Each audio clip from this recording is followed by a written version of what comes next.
My name is Morten Skipper. 4 years ago, my family and I took the decision to move from Denmark to Luxembourg.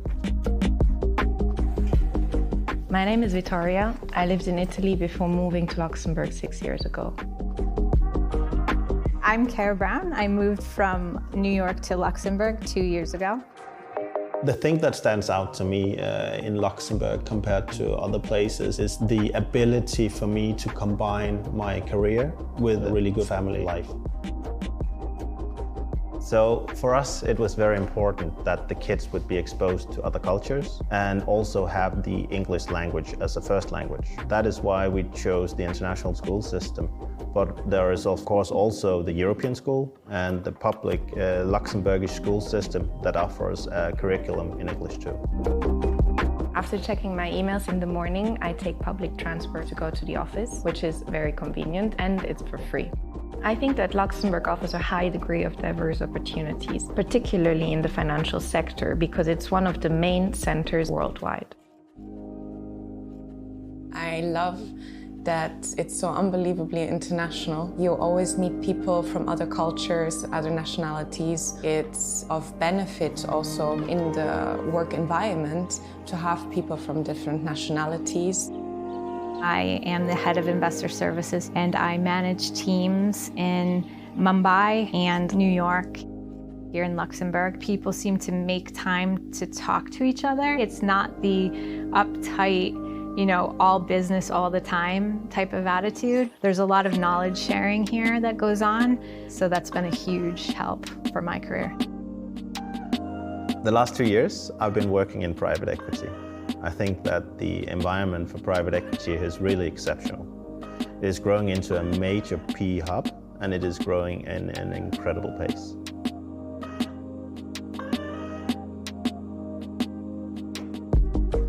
I have a dog and a horse, so I love to spend time with both of them. Mostly in my free time, I try to go for walks in the woods. It's my personal peace palace, I call it. If I'm not working, whenever possible, Declan will ask to go over to the pirate ship park where he can run around. They've got the sand, the water play in the summer usually, so you'll see all the kids splashing around playing with all the various water, and the parents can chit chat and keep an eye on all the kids running around, so it's a really good spot. You kind of learn to just chill a bit, and you just take it in and enjoy your family life, your new friends, colleagues. It's been a really great experience so far.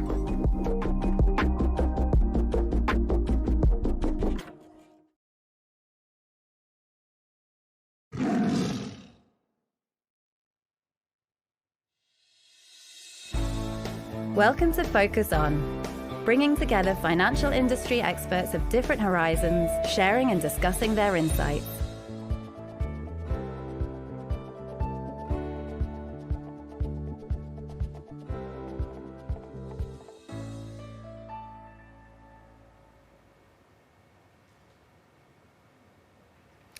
Good morning, ladies and gentlemen. A warm welcome to you all who have joined us for our Focus on the Nordics. Today, we have assembled a program that brings together fintech experts, professional, both from the asset management and the wealth management sphere, as well as a leader in sustainable finance, to discuss current and future developments in these different areas. But before we are kicking off the discussions with the representatives of Banking Circle, EQT, SEB, Bill, Wealins, and the Luxembourg Stock Exchange, I have the honor to give the floor to His Excellency Pierre Gramegna, Luxembourg Minister of Finance.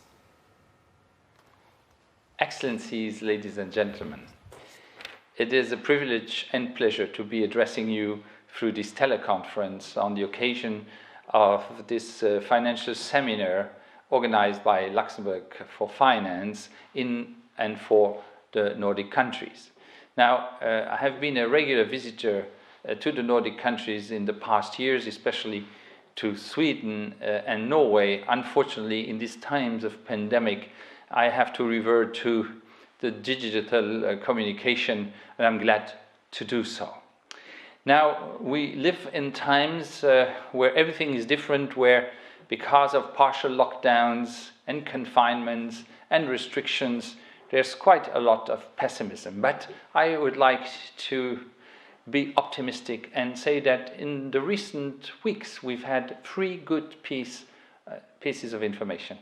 First, just before Christmas, we found an agreement between European Union and United Kingdom on the situation after Brexit. So we have now a path of cooperation that is established. That's good news. The second good news is that the vaccines that many were expecting to come only in a couple of years are now available. And we start to vaccinate people all over Europe. And we see now the light at the end of this terrible tunnel. The third good news is that there is a new American president, Joe Biden, who believes in multilateralism and likes Europe. All this together are 3 reasons to be optimistic. This being said, all countries had to react to the pandemic. Luxembourg had to do that exactly the same like other countries. We had to go deeply into our pockets to finance the crisis, the economic crisis that has come in the aftermath of the pandemic. In Luxembourg, like in many other countries, we have supported companies, saved jobs, saved livelihoods, and this is a package worth 11 billion euro, representing 19% of GDP spread over 2 years. So this is a huge commitment to the well-being of our people, making sure also that all the necessary investments that were necessary in terms of health were done. So this is for Luxembourg, but obviously Luxembourg is part of the European Union, and the European answer was key in this crisis.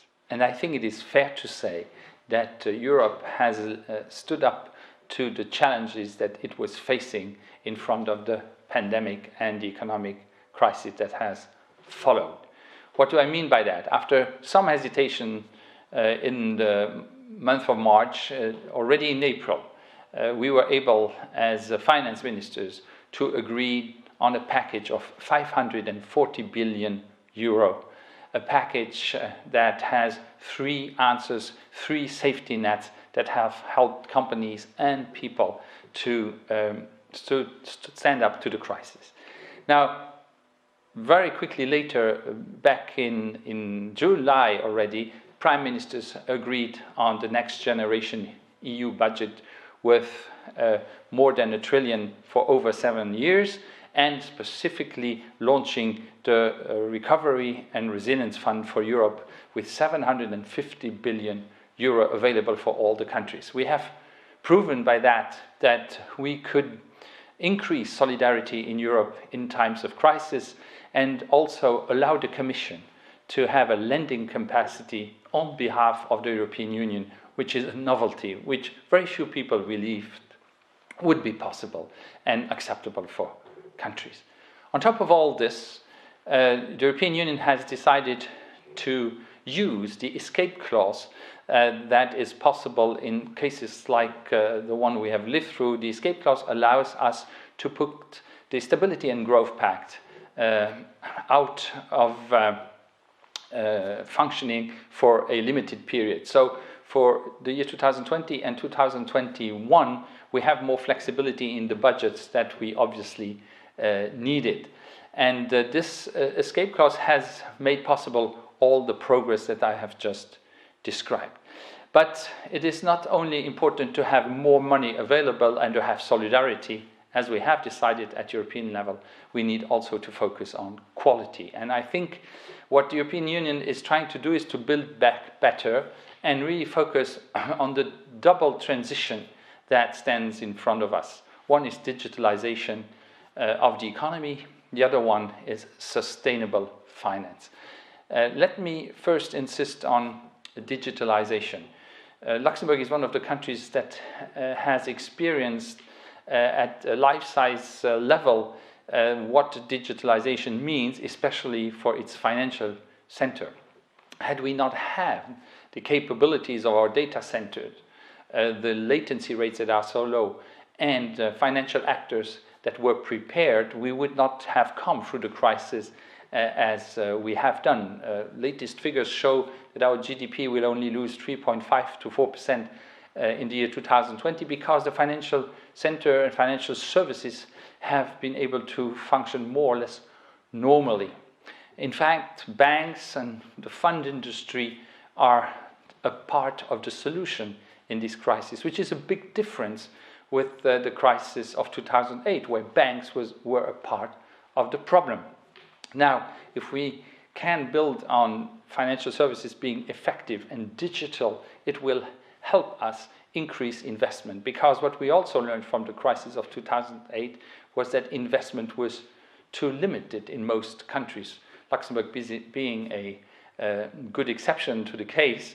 And so I think we all recognize that when the escape clause will not be active anymore, starting probably from next year, we will all focus on quality investments. And quality investments need to ensure that Europe will be a trendsetter for sustainable finance.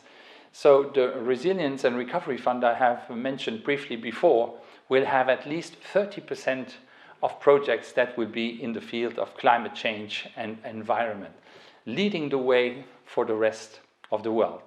And Luxembourg, in that context, has been a pioneer and innovator itself, as we launched back in September the first sustainability bond ever done in Europe. And it was oversubscribed many times, and it was easy for us to reach out to the markets that really was interested in this nice new product that we devised.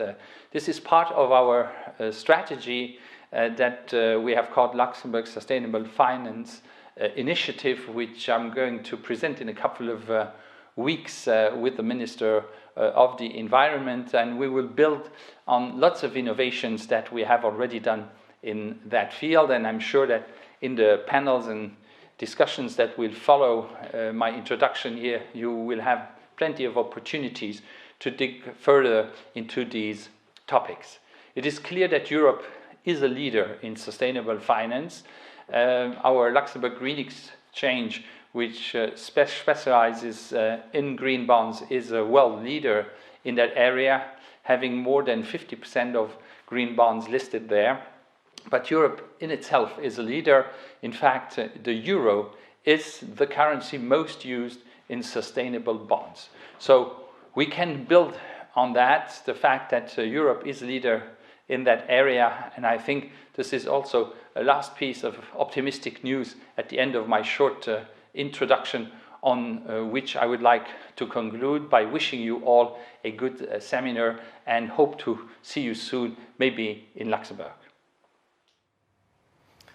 Thank you very much, Minister Gramegna, for your positive and optimistic welcome address. Ladies and gentlemen, you have heard the Minister. Digitization is one of the main drivers in our industries.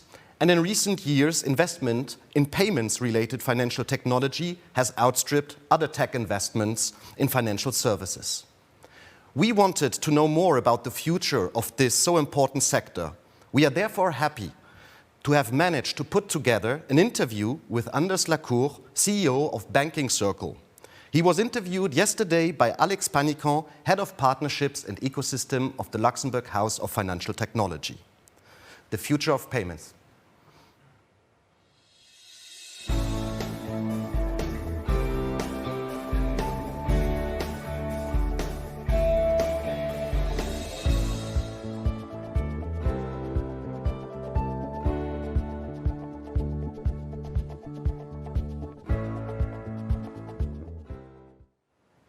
Good morning, everyone. Today, we have the great pleasure to welcome one of the leading experts in payment in Europe, Anders Lacour, CEO and co-founder of Banking Circle, also chairman of the Emerging Payment Association in Europe. Anders, thank you for being with us today.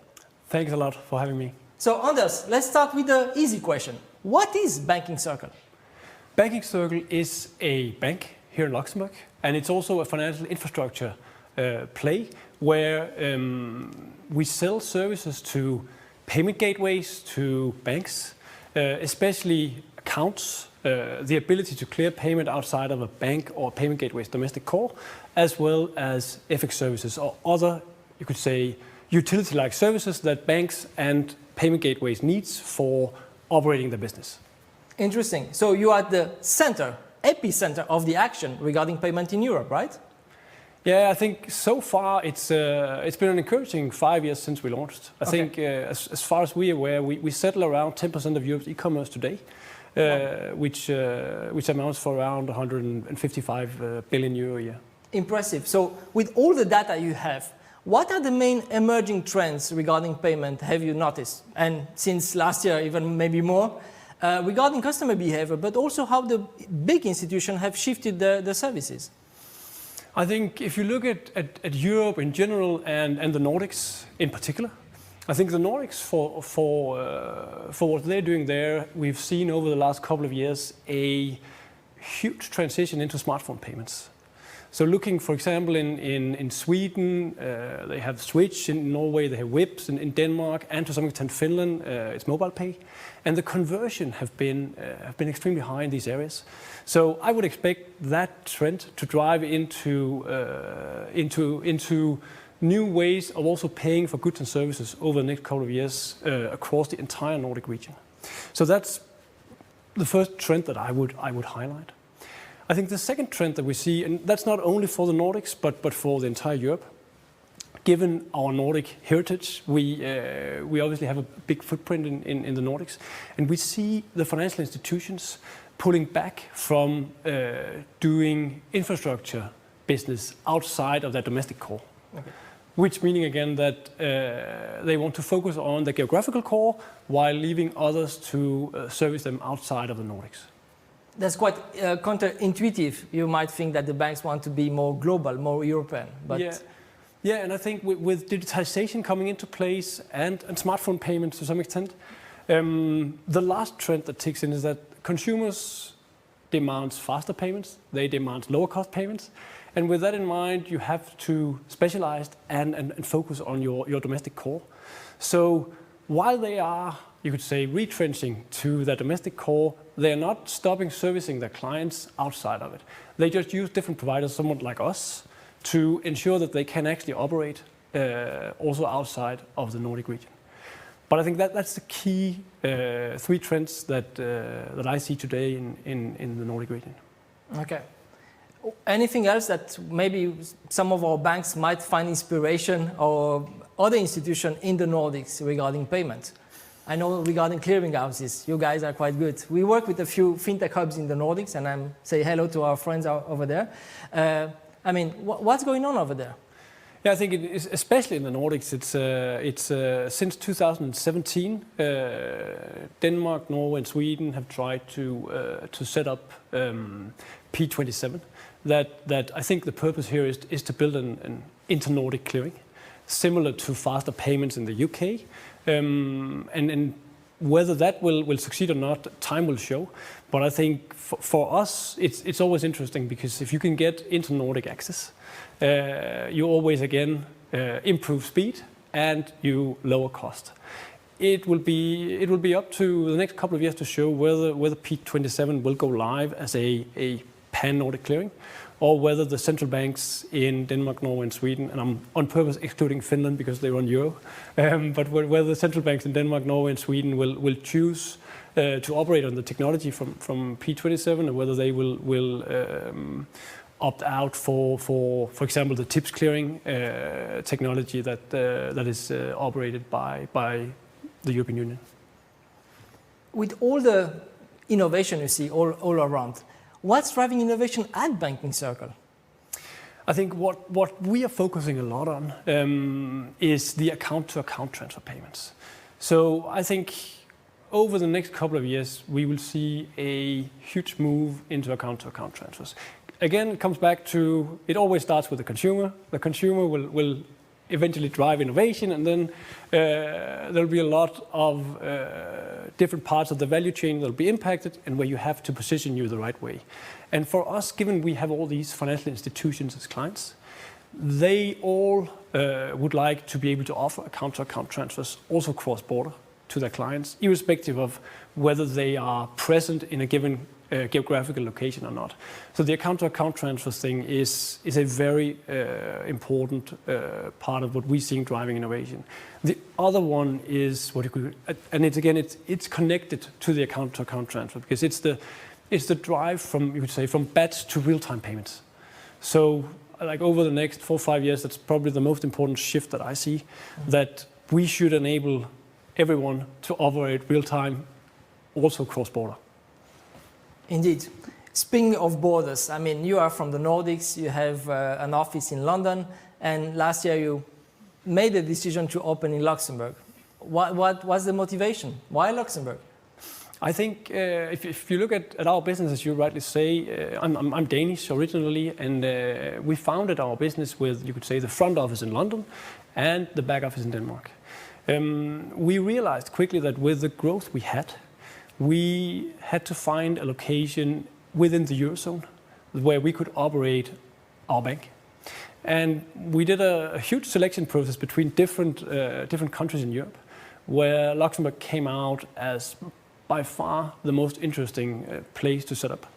So we moved the first part of the business actually a couple of years ago, and then started applying for the banking license. And I think a couple of the things that really made it interesting is that if you look at the regulatory landscape here in Luxembourg, you have a strict regulator that outside external stakeholders would actually believe is doing their job, which they are. But on the other hand, they're very constructive in a way where you can talk to them. You can ask them, is that possible? Is that possible? And they will tell you yes or no, but you can actually get access to them, which for a regulator is very rare. Then the other thing is there is I think a much bigger ecosystem here in Luxembourg of big tech businesses with payment licenses that people actually believe. So the regulators are quite used to payment innovation, which also helps a lot. And then the second one is, you could say, the ecosystem. You've got a lot of big tech businesses that have set up in Luxembourg, all with a payment license. So client-wise, it's actually quite a nice place to be. Then you've got, you could say, the personal stuff that everyone running a business also have a life when they're not at work. Here in Luxembourg, there was a Danish school, because there was the European school, which was quite nice because we had to second a lot of people to Luxembourg. You've got the international school, so for example, for my children that are used to speak English, they could go into a very good international school. And then in general, the quality of life here is very, very high, I think, to do. Lastly, it's located in the middle of Europe. So it's very easy to reach other financial centers, which is a very important thing for a business like us because we are operating an international business. So the ability to reach London, Frankfurt, Paris very fast is an important step for us. So all these factors made it a perfect fit for us to settle down here. And we haven't regretted it one day. Interesting. So you like it so far? Yeah, definitely. Good. It's funny that you mentioned the regulator because when we have French fintechs coming and we bring them to the regulator, they're always afraid. And they're surprised that what they receive is not a stick, but a coffee, a warm coffee. So that's a good point. Thank you for that. It has been a very challenging year and might be even more challenging in the coming months. Let's hope not. What do you see as opportunities and challenge for this year and for the coming years regarding payment and innovation in the financial industry? Do you have any specific wish, I would say, that you want to say, okay, if I have to make a wish this year, that would be what I would like to see in the future? I think I hope that the big trends we've seen over the last 10, 15 years with payments becoming more global, with businesses able to trade abroad, whether that's between Luxembourg and Belgium or whether it's between Germany and the US or China, doesn't really matter to me. I think that's my wish that the political situation and the COVID will not stop that movement, because eventually trade creates wealth, and wealth creates a better world for everyone. So I think that's my wish, both for this year and for the coming years. And of course, if it increases transaction, is as well good for you, for banking circle. It is, indeed. One of my last questions, Anders, is what do you see the situation between collaboration between fintechs and banks? I mean, it's funny because you said you are a bank. Most banks in your situation will say they are fintech. But what's the future when you look at the collaboration? And is it going to be something that we're going to see more, or do we see some consolidation and banks acquiring more fintechs? I think you'd see both. So what happened almost 10, 15 years ago when the first payment service directive was adopted was that the EU created a new category of business, let's call them, just for take the term fintechs. And they have been, I think, instrumental for both driving innovation, but also for having banks to realize that they have to reinvent. And I think what will happen over the next decade is that bank will reinvent. And they will buy some fintechs. They will be inspired by some other fintechs and adopt the products themselves. But I think eventually you'd see a market that is much more fragmented, where some banks can operate as fintechs, some banks will operate as traditional banks, and it all depends on what they're doing. And that's why I also think you'd see acquisitions being made, and you'd see some fintechs thriving and coming in and really taking their own positions in the value chain and becoming very huge in there. I hope it will happen, because we are also in the middle of the fintech ecosystem in Luxembourg and Europe. Anders, thank you very much for all your explanation and your sharing your expertise with us today. Thank you very much. Thanks a lot for having me.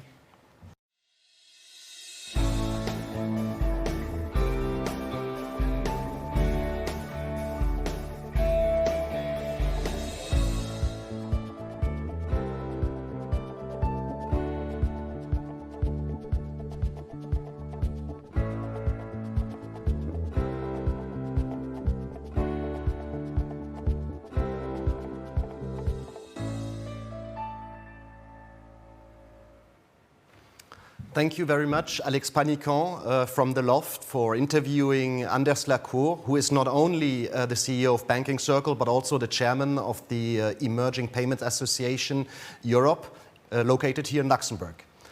But let's turn now to asset management and the Luxembourg solutions for Nordic investors. I am delighted to welcome here in the studio Nicolas Curwen and Stefan Stjerngren. Welcome. Thank you. Thank you. Nick is Managing Director of EQT Fund Management Luxembourg, has gained extensive experience in asset management and investor services in London, Dublin and Luxembourg. Stefan is Head of Private Banking at SEB Luxembourg, part of SEB Group, a leading Nordic financial services group founded in 1856. Stefan, as we have discussed before, you have been in Luxembourg quite some while. Why don't you take over from here and tell us a bit about SEB in Luxembourg and your personal experience? Thank you. Thanks for inviting us and inviting me personally. SEB has been here in different shapes since the early 70s. And our strategy today is more of a wealth management situation. We have our fund business and private banking business. And Luxembourg really supports our way of working now and handling the important cross-border risks that we have with the customers. And the platform is sort of an important part of the group, and also important part sort of integrated into Luxembourg. And we heard before here, sort of what we really enjoy is the closeness to the regulator. We can really speak to the sort of local authorities, and we can sort of adapt and get our voice heard. So that's really, really positive. Thank you, Stefan. Nick, EQT invests in companies across the world, manages and advises fund vehicles and other investment vehicles, and you have subsidiaries across the globe. How does Luxembourg fits into the picture? So Luxembourg is, since 2016, our key fund management hub. I mean, this was effectively a centralization post our steps after the implementation of AIFMD. We came on shore, we took the decision to come on shore over a decade ago, but we came on shore and for different reasons landed in different jurisdictions. We took a step back, we looked at it and decided that it was probably better to consolidate. And Luxembourg, we did an analysis and Luxembourg came out on top. So since 2016, all the new funds have been launched out of Luxembourg. To give you a bit of context, EQT over the 26 plus years that we've been investing has raised something like 84 billion euros of capital. Today we manage 52 billion euros under management today. And out of the 17 funds, 14 are domiciled in Luxembourg. I don't have the exact number because the numbers came out this morning, unfortunately, but we were north of 80% of those assets are domiciled in Luxembourg. Interesting. To make this session a little more interactive, we have decided to ask you, dear viewers, a poll questions. And this would be a question which we will take up at the end of this session and discuss it a little bit. So the question would be, in your opinion, what is the key driver of the asset management industry this year? Is it Brexit or post-Brexit? Is it digital disruption, sustainable finance, or alternative investments?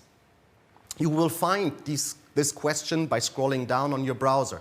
If you don't see it, please refresh your page.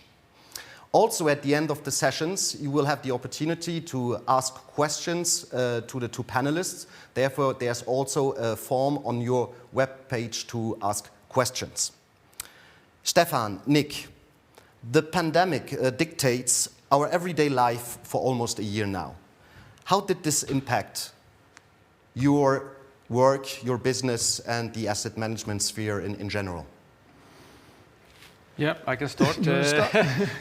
We can sort of, we see that 2020 went well in the end, and that's not sort of wasn't for certain for a long time. I mean, equities started to go down, and we were near close to collapse in the market. And then the central banks saved us. They have sort of an experience from the former financial crisis, when banks was part of the problem, as Mr. Gramegna said. And that was really fantastic, but it's not enough. We needed also political action, and that happens. So thank you, Mr. Gramegna, and your colleagues. It was really well received. So in the end, the equities were strengthened, and that's something for the Nordic investors. It even further strengthened our beliefs that equities long-term is a good investment. But if we wouldn't have the politicians, plus I'm a vaccine optimist, and like Gramegna said, we are not sort of really late this month. We are really early. Some people talked about 3 to 5 years. All this sort of gave trust and to back to the market so we can continue on our positive road. But it is now high valuation, so let's see what's happening further on. Thank you. Nick, what would be your experience? I mean, I'll answer it in two parts. If I look at us as a group and internally first, we had the foresight to be very nimble digitally from a number of years back. I mean, this was a decision we took 5 years ago. And the reality is that the decision when we took it as a group to send everyone home, we literally all picked our laptops up and walked home and started the next day from home. No issues, no connectivity issues, no VPN issues, etc. So we were very nimble there, and that was fortuitous on our side. That's allowed us to effectively have a continuity of almost, without a blip on the graph. And it's also allowed us to focus then on staff safety and the mental wealth of our staff, which is effectively what we've been doing as a group now for the last year.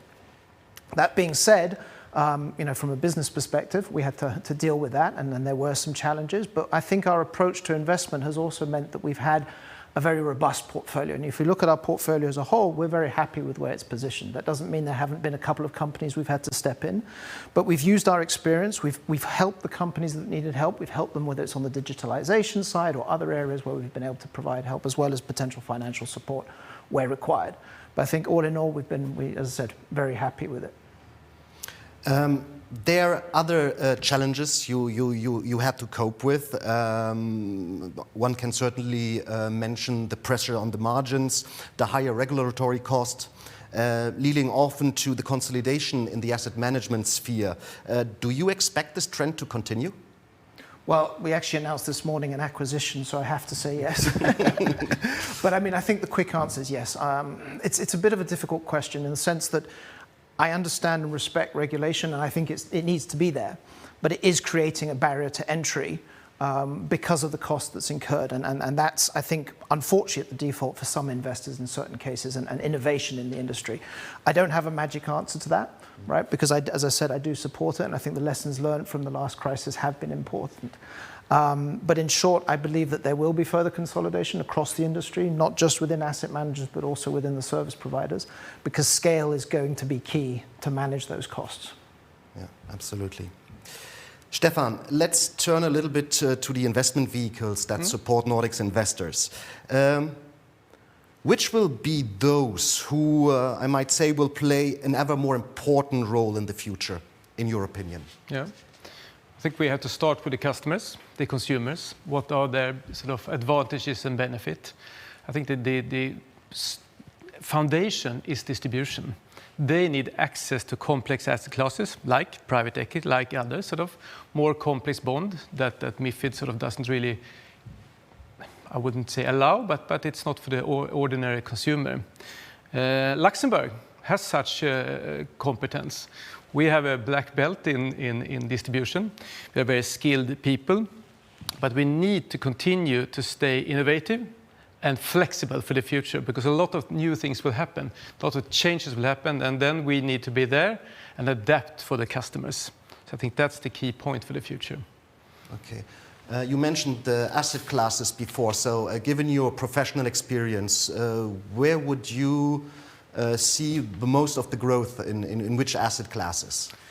I think private equity and venture capital with a little bit of sustainability would be very nice. We like the mega trends to play on those, age, sustainability, artificial intelligence, etc., that are now really helping us to come through in this difficult situation. I think we will see even more, and there are certain examples like DeepMind from Alphabet.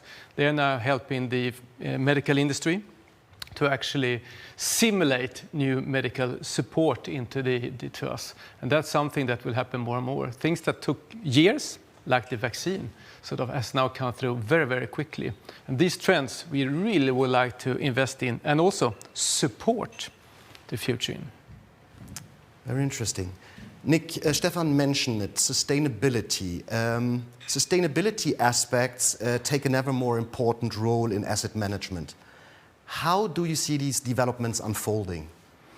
I mean, for us, I think it's simple. We see sustainable, responsible investment as good business, right? A sustainable business has a much longer future in our eyes, and we're long-term investors. That being said, this is something that we as a group have embraced for a long time. I mean, we formalized this 10 years ago, 11 years ago, 2010, when we signed up to the UNPRI Accord. We've been reporting under its standards since 2013. So in short, we've believed in this and it's been part of our process for years now. And I think it's only going to be a trend that's going to grow. From a client perspective, Stefan, how do you see the ESG aspects shifting? Yeah. For us, it's a top priority in SEB. I think that all companies, they do something good, and you need to continue to build on that trend within your company and attract customers. Our shareholders, main shareholders, they reinvest the dividends into education and research in Sweden. I think that's something really to be proud of, and that gives us strong technology. It took a while for our customers to jump on the trend, and we saw really that the portfolios that we built initially, they didn't really interest the customers, but now it's happening, and it's really shifting. Among others, we focus on female investors, and there we see a clear trend to be sort of front runners, and we expect a lot of demand from females having more wealth and being more control of wealth. And we like that. Please bring it to us, and we will try to answer up to that. And the culture also is driven by the young employees in a company. And I'm surprised how important it is. I don't think really you can actually employ any sort of real talent in the future if you don't have that ESG sustainable angle to your company. So it's a combination of customers, what you have as DNA, and the future. That's pretty good news. Nick, you mentioned regulation before. How are you at Equity gearing up to the regulatory agenda deriving from the EU Green Deal? I mean, we're developing on a basis that we already have. As I said, this is something we've been doing formally for over 10 years. It's been part of our DNA. Our investment process ensures that we're looking at all the SDGs and we're analysing how this potential opportunity will align to our ambitions. We're also working with our existing portfolio companies to increase their ESG scoring as a whole. And then obviously we have an internal working group looking at the regulation, how it comes down and how we want to position ourselves from our already strong foundation. Stefan, now And practically speaking, how can Luxembourg expertise in sustainable finance and sustainable funds help Nordic asset managers to meet their ESG expectations?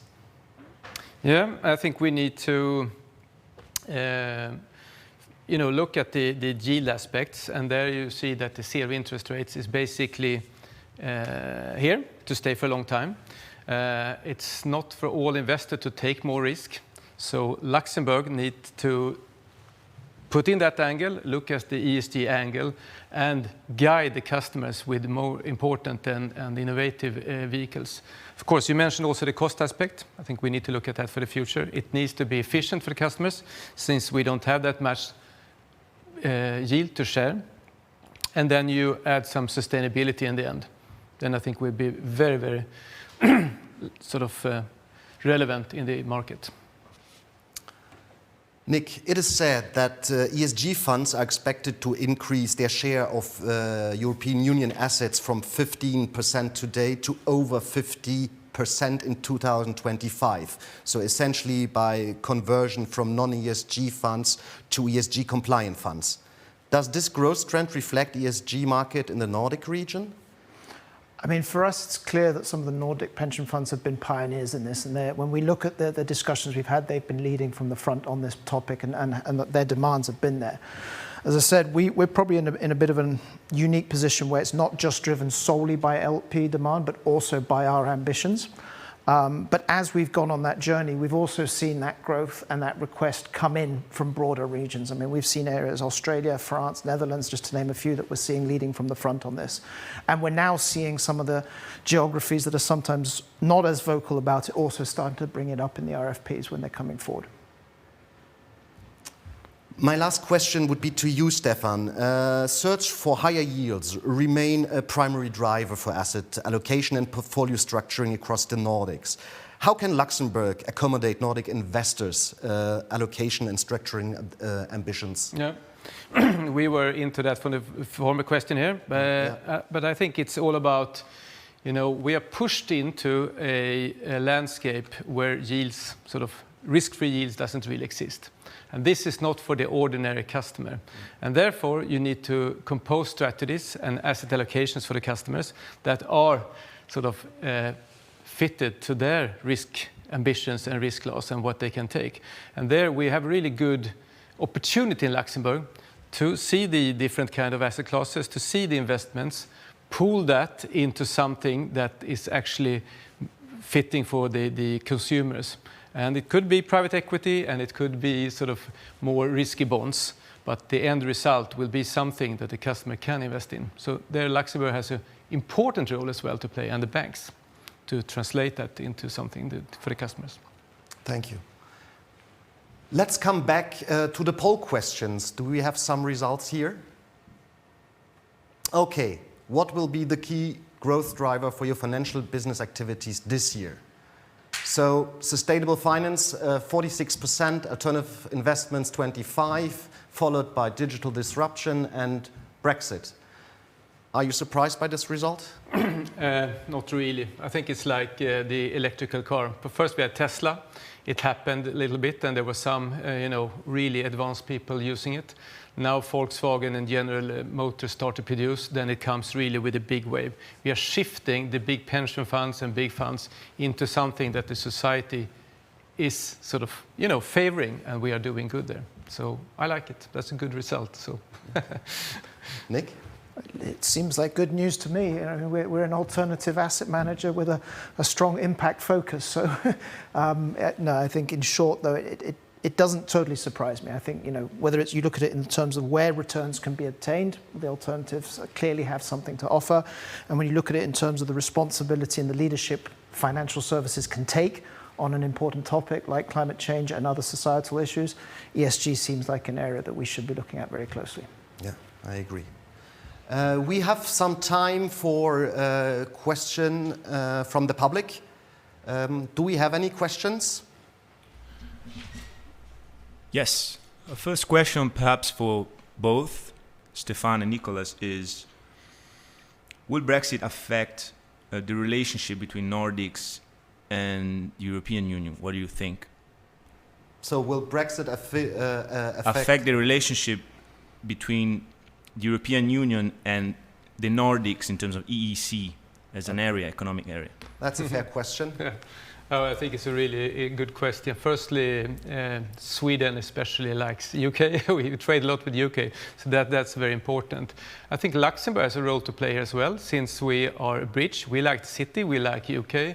We will continue to do business, so it's probably an important triangle there. We are still trying to find out, what is the effects, what will happen now for the future, and that's something that also the politicians will have to guide us a little bit. But we think that we will continue to do very good business and continue both with UK and Luxembourg and Nordics. Would you like to add up on this? Not much to add, but I think still to be played out. We're in the early phases of Brexit. You hear some headlines on certain, positive, negative, depending a bit on who's writing it. I think we have to watch and see. I mean, the reality is it's probably at least given anyone who has, should we say, untoward feelings towards the European, some cold feet as to whether they really want to go through such a process. And at the same side, it probably hopefully gives some sense that an equilibrium can be found. Yeah, very good. Maybe another question? Yes. This question perhaps for Stefan. So the Nordic private equity market is one of the largest in the EU. As for structuring, are the AIFMD review and European tax transparency efforts encouraging Nordic asset managers to consider European jurisdictions for structuring? I'm always returning this to the consumer angle. I would say it's complex to access for a normal investor, private equity investments. And therefore we need to find vehicles, whatever they're called, to give access, to pool them, or to be very transparent about the risk. What are they in these investments? So my answer to this will be Luxembourg will find vehicles, but we will also need to find ways to inform the customers and become both MiFID compliant and transparent, and guide them into these very, very complex asset classes. Maybe a long answer, but it is complex. I guess so. So we have time for last questions. Yes. So one last question. This is addressed to Stefan again, but Nicolas is also encouraged to elaborate on, which is, Stefan, you mentioned MiFID and your ambition to provide your clients with private capital investments. How do you manage the advisory challenge? It's a little bit of a journey. You need to adapt to MiFID. You need to get it, if I call it, hard-coded into the staff and the way of working. And then you need to get away from this, afraidness and if I may, bluntly call it a little bit of MiFID shame. Do we dare to do this? The customers, they would like to have advice. We need to meet them there, and then we need to be educated and self-assured that this is the right thing that we're doing. And we're getting there, but it takes time. MiFID is very, very complex, but I'm positive, and we need to be there and give advice. And that's our role in SEB. We want to be that kind of bank for the future. Gentlemen, thank you very much for your insights. Dear viewers, ladies and gentlemen, we will come back after a short break to tackle and to dive into wealth management.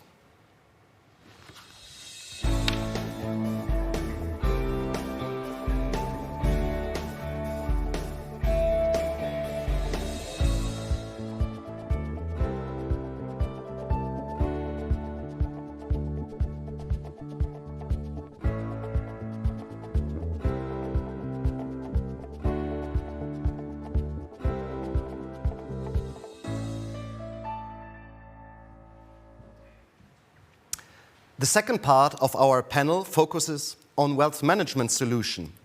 And I'm pleased to welcome Emilie Serrurier-Hoël, Head of Wealth Management of Biel, one of the oldest Luxembourgish banks, who, by the way, was founded in 1856 too, exactly the same year than SEB. And Daniel Starberg, Wealth Planner, Nordic Market, and Country Manager Sweden of the life insurer Wealins.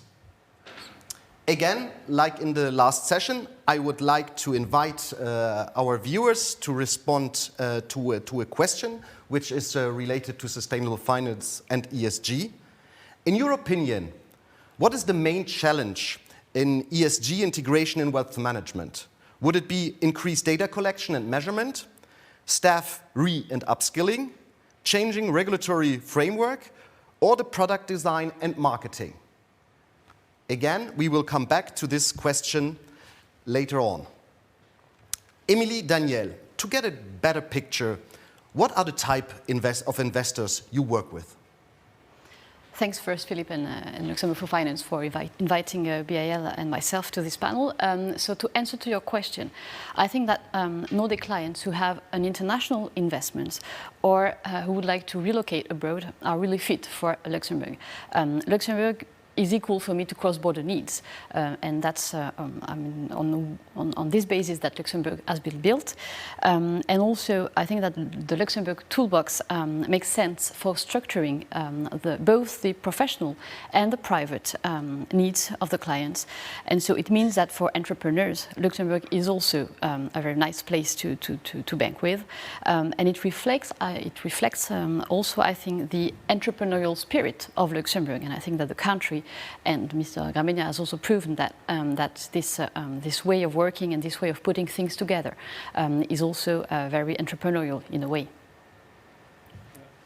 I agree, Emilie. I mean, I'm Nordic myself. I'm from Sweden, but I confirm that the entrepreneurial spirit of Luxembourg industry and the Nordics fit very well together.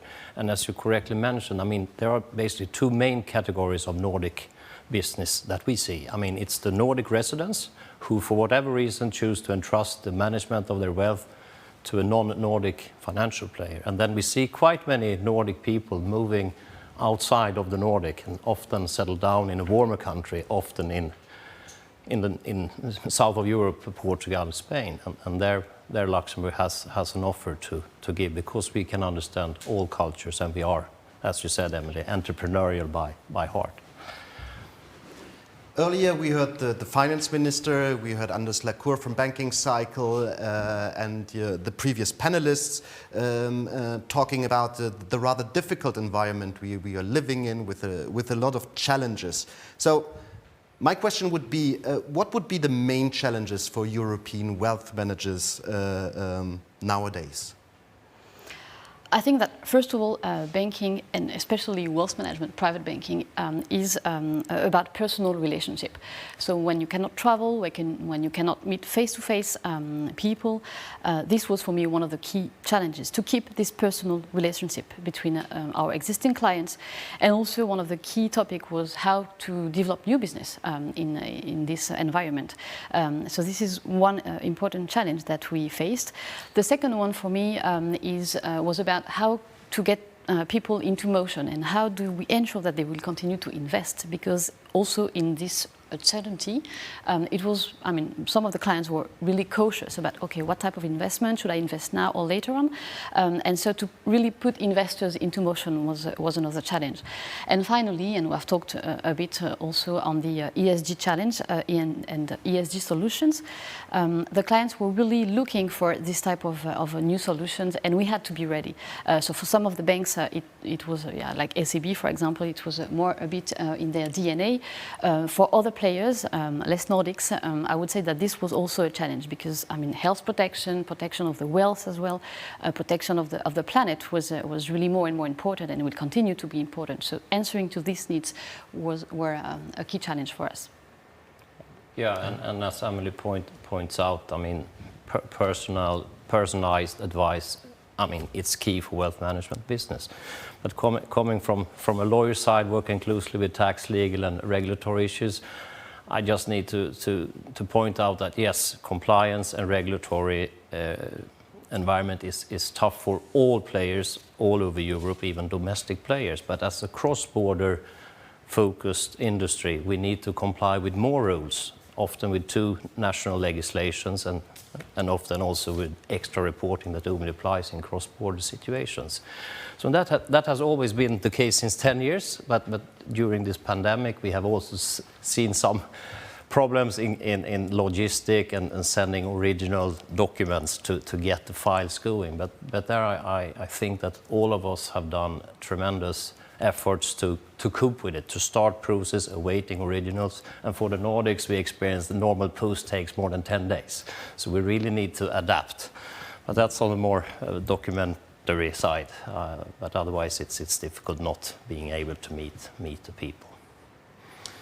Emilie, we have talked about the multiple challenges currently that we are currently facing. What would be the opportunities you see coming up? I think that this crisis has also helped us to accelerate in terms of digitalization. So we have been forced to adapt ourselves to a new way of communicating with our clients and a new way of being close and continue to be a partner with them. So this is for me, a big opportunity, and I think that in a few weeks we have also made a lot of progress because we were forced to do that. And now we have to reinvent ourselves also in terms of promotions. And like this panel for me is a clear proof that we are able to do that.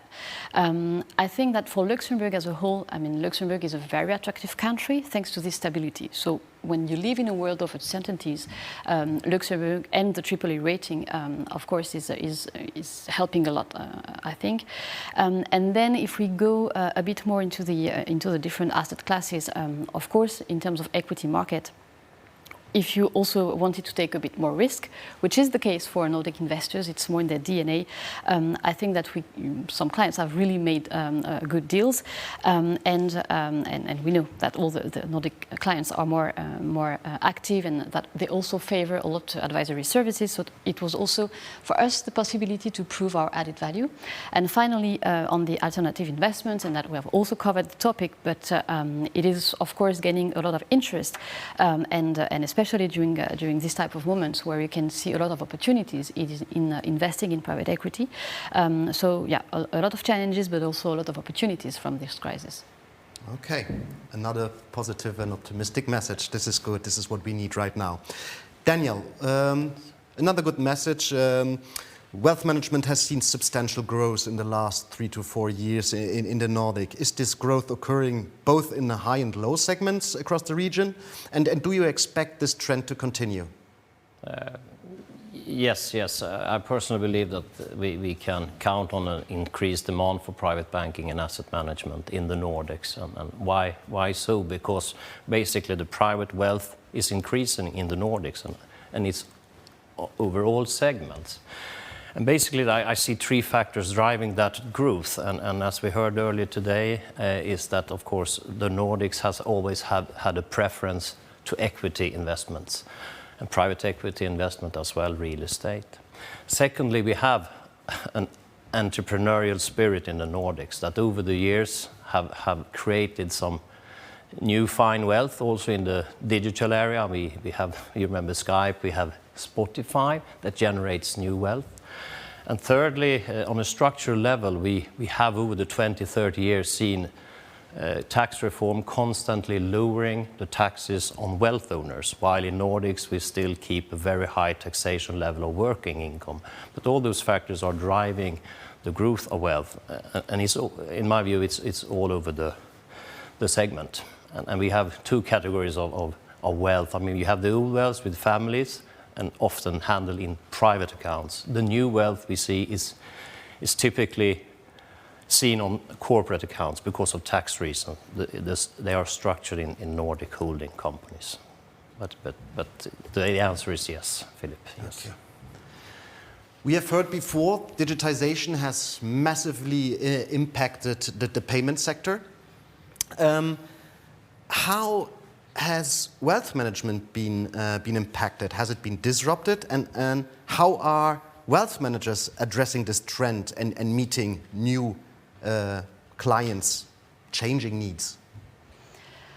I think that first we have to be humble, and I think it's quite difficult to compete with local domestic players in the Nordic region.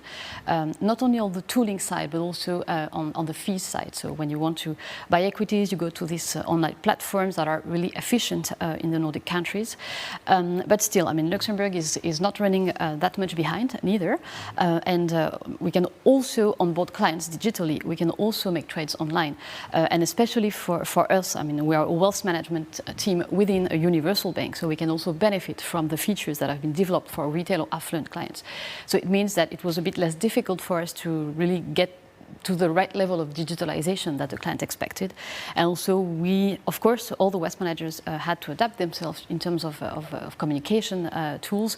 And also we need to take into account that the new generation is, of course, very keen on using all these tools. And I think that they start locally on their own market, but we need to be ready to also acquire and welcome all these new clients in an environment which is more international as Luxembourg. Daniel, do you also see this increase in services that for changing customers who use wealth management platforms nowadays? Yes, on a general level, I mean, the Nordic people, we were early adapters of digital solutions, and in terms of digital financial service, the Nordics are very far ahead. So it will be difficult from Central Europe to compete only on that field. But it's something that we need to adapt. But the development in the Nordics is very far ahead, and people are normally handling fiscal declaration, transfer of private cars, selecting a part of choosing yourself bits of your state pension with different funds over internet platform. It's part of our DNA. So it's already there, and the development is ongoing all the time in the Nordics.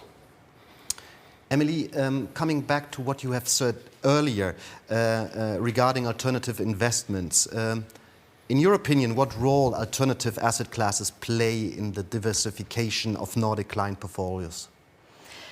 For me, this is key for a Nordic client, especially. So, I mean, we know that classical wealth management offering, like discretionary portfolio management or advisory management, will continue. But this classical offering is not enough, and especially for Nordic investors who are really entrepreneurial minded. I mean, for them, taking risk is something that they do quite soon. So, alternative investment is key, and there is a challenge for either big players or also for smaller players like we are at BIL to also be really innovative and to focus on some niche products. And I can take the example of what we have done with our majority shareholders, Legend Holdings, where we dedicated a fund to invest into Chinese companies, for example. So I think that we will continue to progress on that front, and Luxembourg is really well placed to do that. We've just discussed before with Nick, and clearly, I mean, this is where Luxembourg can compete. Daniel, wealth management and life insurance are closely linked.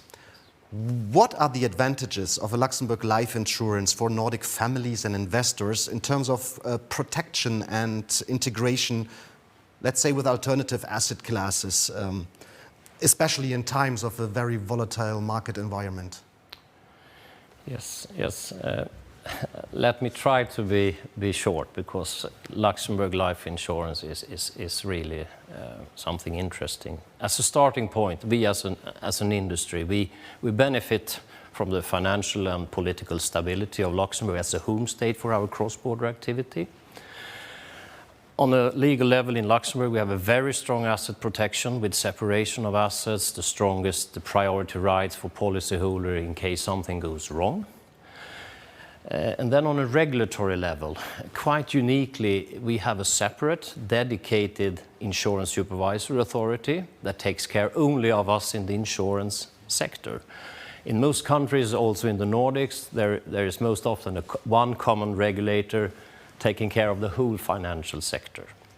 But in Luxembourg, we have a clear focus on life insurance, and that has provided us with a very advanced and detailed set of rules governing what assets can be linked to life insurance contract from Luxembourg. We have also clear rules on life insurance policies to be discretionary managed or to be self-managed, which fits very well in the Nordics, where investors are used to involve themselves in the management of their assets.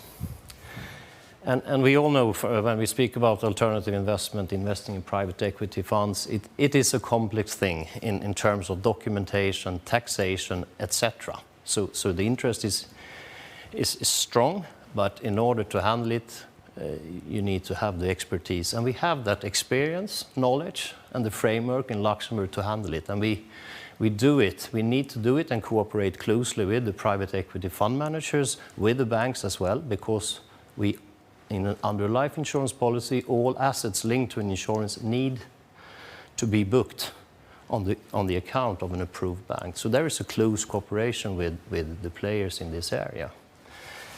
And with that Luxembourg base, so what can life insurance add to the Nordic clients? And as we said, we have two categories. I mean, residents in Nordic countries who wants to have international investment or to be advised by international players. And we have the Nordic people living in another country than the Nordic countries. And to be brief, in all those situations, life insurance can typically provide the client advantages in terms of simplification, tax efficiency, foreseeability. As the insurance company is the formal owner of all the assets linked to the policy, the client, he does not need to declare, administer, or account for each and every financial transaction on the underlying accounts. In most countries, Nordics included, there are straightforward, transparent taxation rules for life insurance, often providing some tax deferrals or tax mitigations in one or another way. In terms of the foreseeability, by structuring the contract with beneficiary designations or adapting the contracts, we can make sure that the wealth transfer will be smooth and direct in accordance with the client's wish.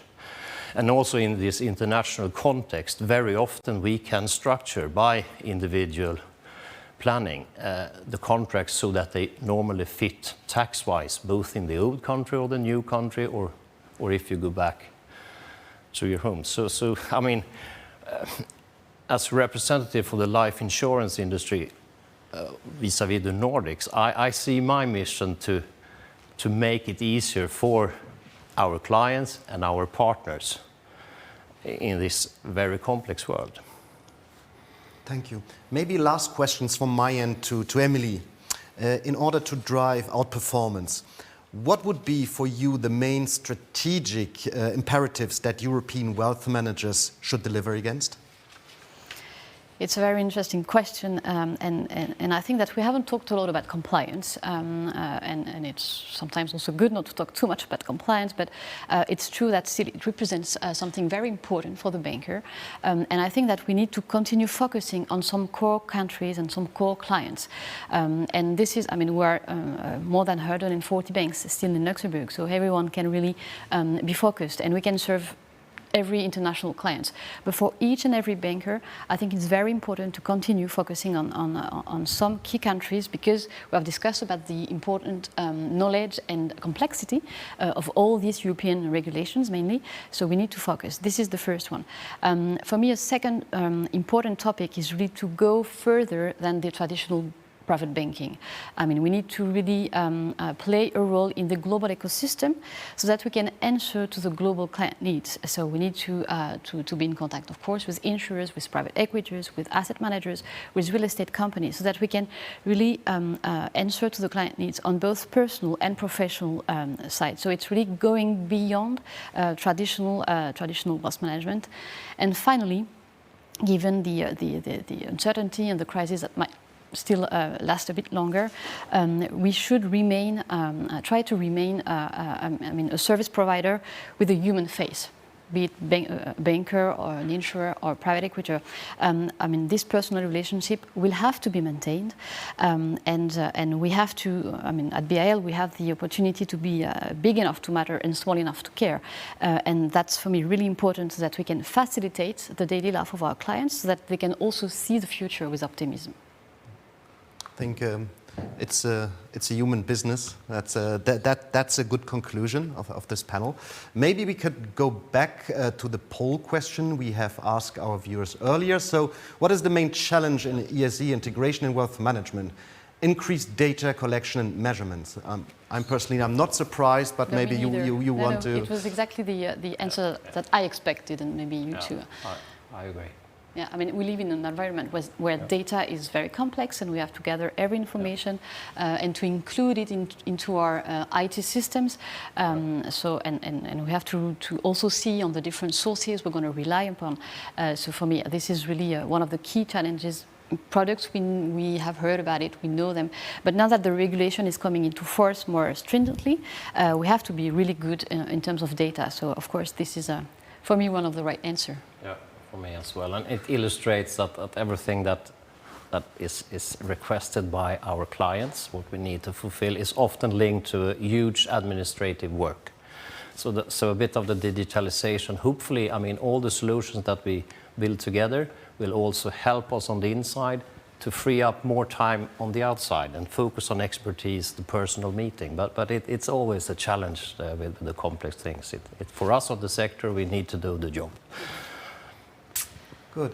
We have some time for a question or two. Do we have any question from the public? Yes. First question for Daniel. Is wealth planning, wealth structuring for Nordic private banking clients more important than yields? And if yes, why? Or if not, why? What is the relationship with wealth management and achieving high yields? First, from my point of view, what we offer as an insurance company in the Nordic markets is to offer the structure, the legal, the tax, the wealth transfer solutions. But on the investment side, it's up to the banker and the asset manager to safeguard or to create the wealth. That's how we work on the Nordics. Okay. Most often the Nordic clients, they have their financial advisor, and we can add on the things that I mentioned in terms of facilitation and tax efficiency. Okay. If that answers the question. Maybe a question for Emilie? Yes, a question for Emilie. So you mentioned that wealth management is a people business founded on personal trust, and COVID kind of disrupted because of the travel bans and everything. So on the other side, digitalization is swiftly disrupting the financial sector, and wealth management is no exception. How do you see incumbent Nordic wealth managers addressing this trend to face competition, reduce fees? Will the private banking setup be disrupted by internet banking and digitalization? Yeah, and for me, in fact, it's a combined business. So, of course, digitalization is there, and it will remain the case for, low added value advice. When you need something very personal, when you want to discuss, your objectives in life, just your company also, and how you will continue to grow your business. All the things that are really related to personal relationship will remain personal. So, of course, we will have a lot more progress on the wealth management side as well in terms of digitalization, but I'm sure that this is going to be for very simple operations that you have to handle. When it comes to what is really important for you, your wealth, your development, your own development, you will continue to go to your banker, that's for sure. Okay, maybe a last one? Yes, last question for Daniel. So Luxembourg is a major private equity hub. Do you expect Luxembourg investment vehicles toolbox to play an even more important role for Nordic clients in wealth structuring, to structure their wealth in the future, considering Brexit, but also considering all the regulatory changes that we are experiencing, for instance, AIFMD review and tax as well, tax pressures in terms of transparency. The answer from my side is yes, because as we heard earlier today as well, I mean, Sweden is a friend of EU. We are part of the EU, and if you can find a structure, a solution offering what you need and what you want, and that is provided from a jurisdiction within the EU, it's always better. It gives a feeling of foreseeability and legal foreseeability. So yes, I see that a lot of the private equity structures, that I'm glad to see that a lot of things are now being offered with Luxembourg vehicles. And for us in the life insurance industry, it gives also an extra level of comfort when we book them in under our life insurance structures. And I suppose it's the same is true for the banks. So we are very happy to see that Luxembourg is coming on also on the private equity sector. Emilie, Daniel, thank you very much for this insightful discussion. And I hope to see you next time. Dear viewers, we are slowly coming to an end of this sessions, but not yet. We have seen, and I think everybody knows, that sustainable finance will dictate the agenda of the coming years. But what will be the next steps? To answer this question, I had the chance to exchange with no other than Julie Becker, designated CEO of the Luxembourg Stock Exchange and founder of the Luxembourg Green Exchange.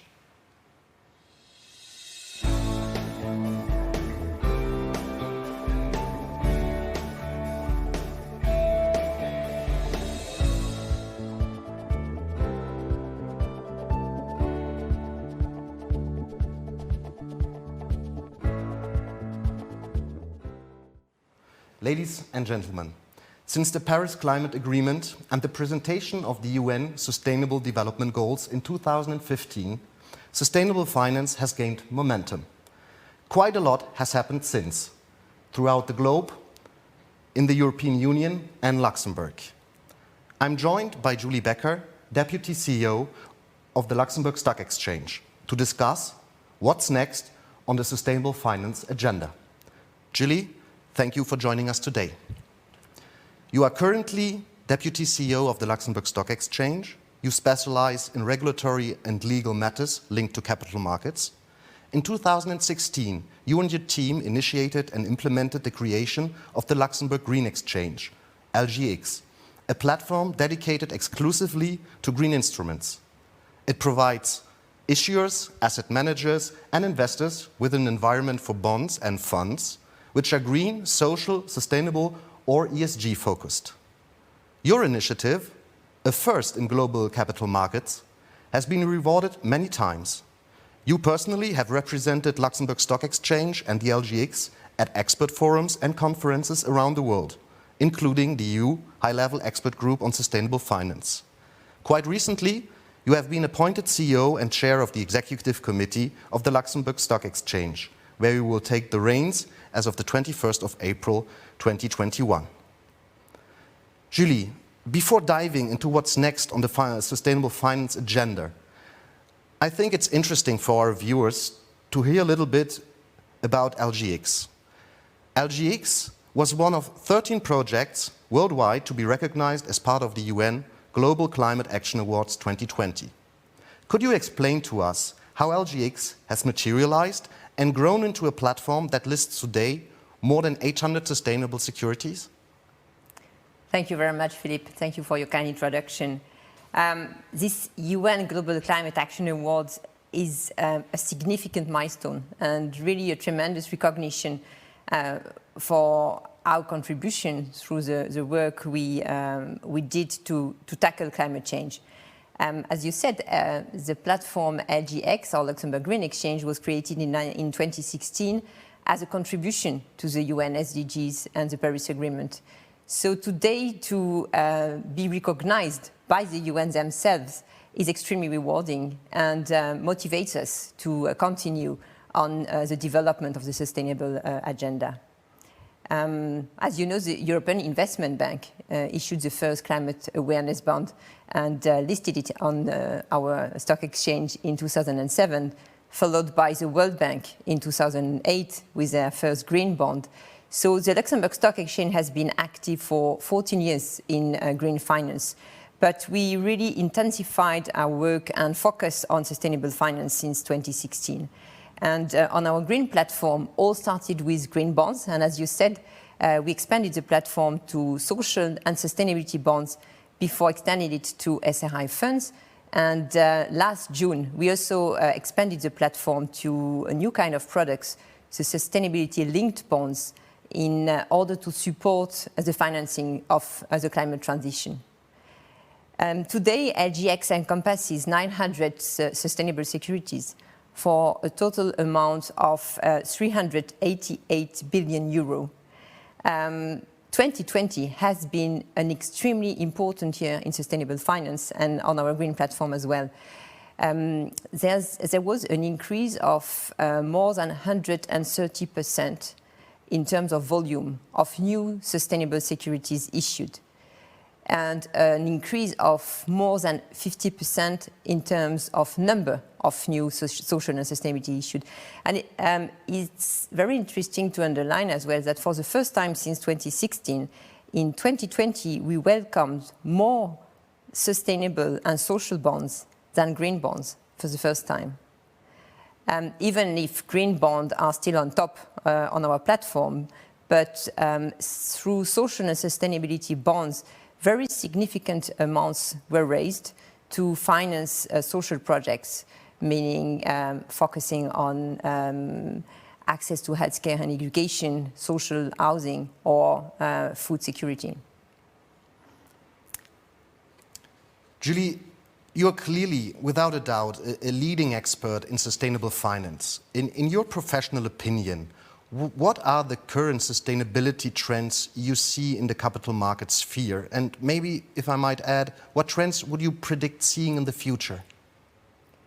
Well, we know sustainability is of essence, and that we needed to accelerate the shift to sustainable finance, which explains the past and current trends. So there's an increased sense of urgency that we need to take concrete and measurable actions now if we want to turn the trend. And clearly, finance needs to be part of the solution. We know the massive amounts of capital that are needed to reach the Sustainable Development Goals. And as the European Vice President of the European Parliament said in 2018, without money, you can dream, but with money, you can act. So we clearly need to redirect capital flows in the right direction. And today, companies and institutions have drastically increased their focus on sustainability in order to accelerate their transition and to turn their business models and operations into a more sustainable way. And this has led to the emergence of new products supporting the so-called transition. We are clearly entering into this transition decade where we see a trend from product focus to company profiling. So it's less about financing a specific environmental or social project, but more so about the overall strategy, sustainability strategy of the issuer, of the company itself. And that's more and more important for investors. So this increased level of transparency, not only around the project, but also around the sustainability, a holistic strategy of the issuer. Investors need to understand where their money is going. They want to know what kind of impact they are triggering or generating through their investments. But the pace of change has not been the same everywhere. And because today you focus on Nordics and Scandinavia, it's worthwhile mentioning that Nordics issuers have been very active. And this has really contributed to the development of sustainable finance. On our platform, because we have a long-lasting relationship with Nordics issuers since the first bond issued by Swedish Export Credit Bank in 1983, today on the green platform we display more than 60 bonds, sustainable bonds issued by Nordics, which means 12% of green bonds that are displayed on our platforms comes from Nordic issuers. And there's a great variety of issuers from Nordic Investment Bank, Volvo, Ørsted, Kommunalbanken Norway, Swedish Export Credit, and Kommuninvest. And they mainly focus through their green bonds on renewable energy, energy efficiency, and clean transportation. But in terms of sustainability trends, especially for the future, I think another important element is data. Sustainability data, non-financial data are the new gold. And it's clearly something that will shape sustainable finance in the future, because what we can measure, we can manage. And there's also from investors a growing appreciation of risks. As Larry Fink said recently, climate risk is investment risk. And I think investors are more and more aware of this. And to manage those risks, they need data. Of course, we have massive amounts of sustainability data today, but they are not structured, not harmonized, not comparable, and sometimes not easily accessible neither. While investors really need meaningful, comparable, and usable data to take investment decisions and to be able also to comply with new regulations and new reporting requirements. And that's the reason why we put in place last September the LGX Data Hub, which is a unique centralized database with a high level of granularity, displaying 150 data points for each green, social, or sustainability securities. And the scope of this platform was initially the green, social, and sustainability bonds displayed on our platform. So last September, 750 bonds. But it is just expanded now to the entire universe of listed green, social, and sustainability bonds worldwide, which means more than 3,000 sustainable securities.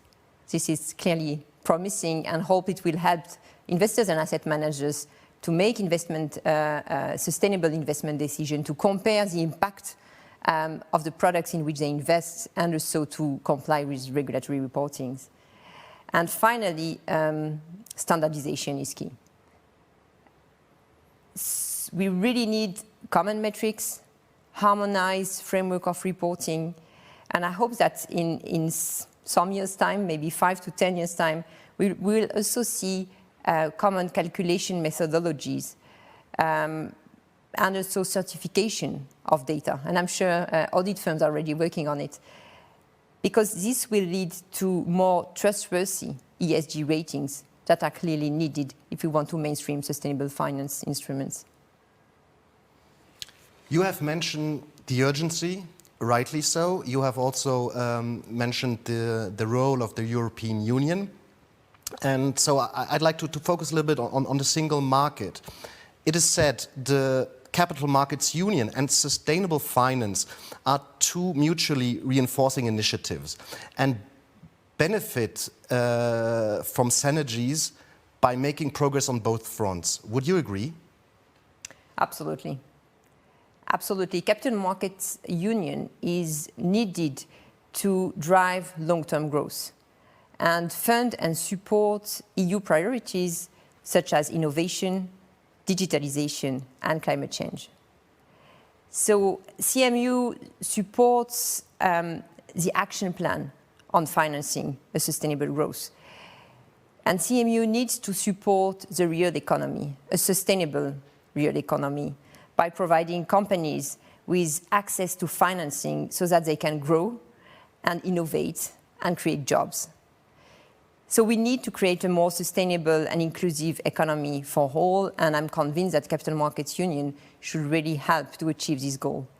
By combining sustainability and Capital Markets Union, capital flows should be oriented towards companies and institutions that have a positive impact on EU society and that spur innovation for future growth.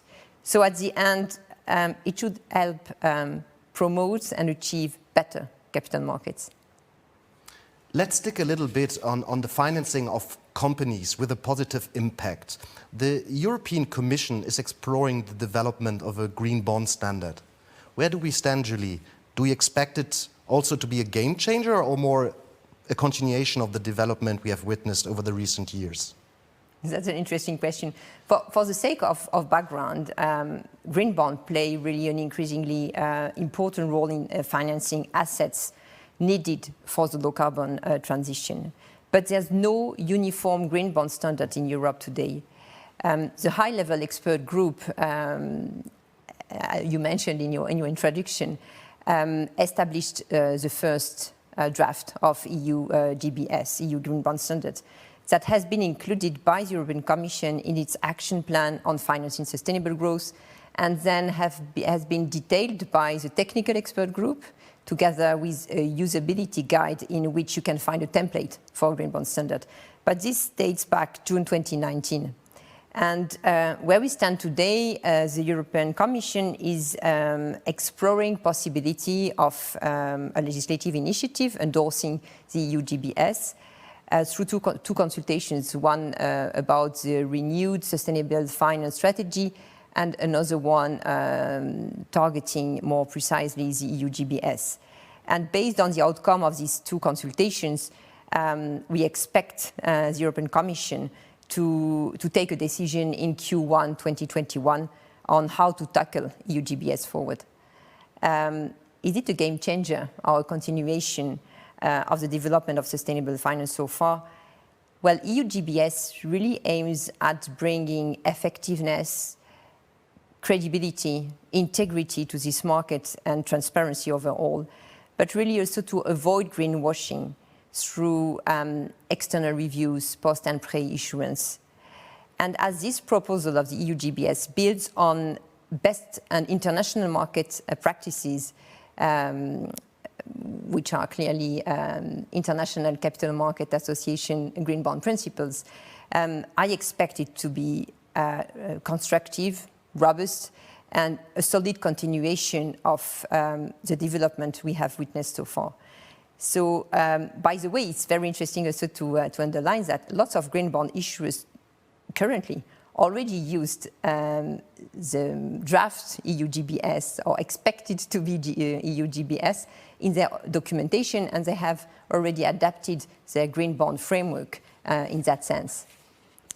But what I'd like also to mention is really the need for a global approach, along with international cooperation and alignment. And there I would like to underline two elements. The first one is that EU GBS was really designed to be globally relevant. So not only to be used by EU issuers, but far beyond the European Union. And it was really set to be accessible to issuers out of the EU, and to become really the international standard of a green bond. And the second element is the creation by the European Commission of the International Platform on Sustainable Finance, to promote integration of markets for green finance products globally. And together, the current 16 members of this International Platform on Sustainable Finance, which include not only the European Union, but also China and India, together they represent 55% of the greenhouse gas emission, 50% of the world population, and 50% of global GDP. And in my view, this is very promising. What I can hear is also that the whole financial services industry is currently in a learning process, and you repeatedly mentioned that financial education is a key element for the success of sustainable finance, but not only for investors and consumers, but also for SMEs. Could you elaborate? Yeah. I'm convinced we need to create awareness and increase financial literacy. We know many market players and financial professionals would like to act, would like to be active in the sustainable finance field, but they lack the necessary knowledge. People are confused by all those terms, ESG, SDG, CSR, SRI. They don't know the difference between a green and a sustainability bond. They don't know how to be impactful through their investments. They would like to be able to they would like to be sure that their own investments really reflects their value and convictions. And I have to say that the lack of common standards and harmonized reporting framework today does not help and further complicates the matter. And that's why we created last May the LGX Academy, pushed and supported by market participants. And also because as an exchange, we think that it's our responsibility beyond our mission to protect investors and to support education and awareness. Julie, unfortunately, time is running out. I would have loved to dig a little deeper into this so important topic of sustainable finance. I hope we will have the opportunity to do that the next time. Meanwhile, I thank you very much for being here and for having shared your views with us. Thank you very much and good luck for the future. Thank you very much, Philipp.